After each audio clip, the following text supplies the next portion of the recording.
Hi everyone, it's Melody.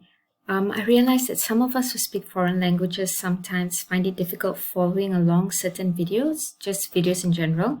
And I wanted to help those who are in Market Hive find a way to get this translated easily. So basically, if you land on the tutorials group, just whichever video you want to watch, click on the title. It will take you to YouTube because we need YouTube to help us get this translated. If you look down here, you'll see these triple dots. Just click on that and click Open Transcript.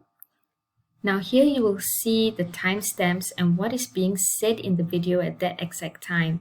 So to help you follow along, you could actually just highlight this whole thing, or if you know the timestamps are distracting, you can actually remove them.